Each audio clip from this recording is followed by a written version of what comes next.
शहीद जवान मुरली नायक के घर मां का रो रो कर बुरा हाल है, जबकि पिता की आंखों में गर्व और गम दोनों साथ साथ झलक रहे हैं। जम्मू कश्मीर में भारत और पाकिस्तान के बीच जारी गोलीबारी में 23 साल के मुरली श्रीराम नायक शहीद हो गए।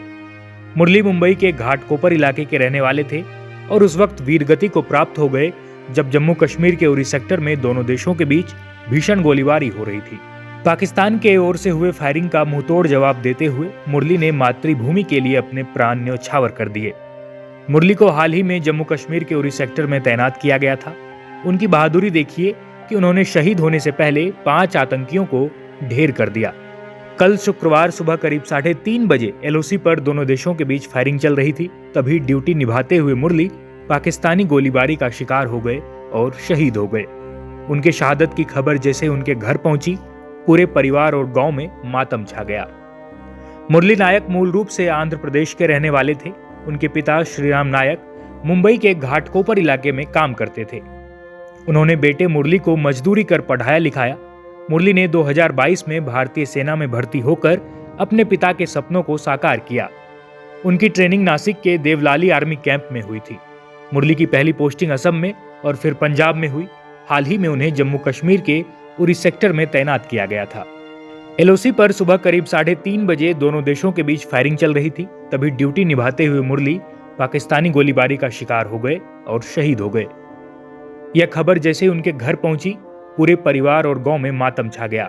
घटना की खबर मिलते ही घाटकोपर के कामराज नगर और उनके गांव में बड़ी संख्या में लोग श्रद्धांजलि देने उमड़ पड़े।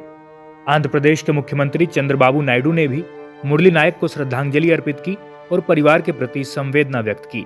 वहीं महाराष्ट्र के उप मुख्यमंत्री व शिवसेना प्रमुख एकनाथ शिंदे ने भी शहीद जवान को श्रद्धांजलि दी है। अभी मुझे जानकारी मिली है कि मुरली नायक ये जवान वीर गति को प्राप्त हुआ है। पाकिस्तान और भारत की जो आज शुरू है सीमा पर, ये शहादत जो है ये देश की सेवा के लिए है और देश की रक्षा के लिए है और इसका हमें अभिमान है और मैं उनको भावपूर्ण श्रद्धांजलि अर्पित करता हूँ। उनके पिताजी हमारे कार्यकर्ता है, ऐसी जानकारी मिली है। मैं खुद उनको मिलूंगा। हमारे परिवार के वो है, शिवसेना उनके साथ है, राज्य सरकार भी उनके साथ है और उनके दुख में हम सहभागी हैं। भारत और पाकिस्तान के बीच तनाव बढ़ गया है। पाकिस्तानी हमलों का जवाब देते हुए भारतीय सेना ने गुरुवार देर रात जम्मू और उसके आसपास के इलाकों में आने वाली सभी मिसाइलों और ड्रोन को नष्ट कर दिया। सेना के जवानों ने सीमा पार से शुरू किए गए हमलों को सफलतापूर्वक विफल कर दिया। इसके बाद से दोनों देशों के बीच तनाव और बढ़ गया है। हालांकि हमले के दौरान लोगों की सुरक्षा के लिए सीमा के आसपास के इलाकों में ब्लैकआउट कर दिया गया है। Bureau report, India.com।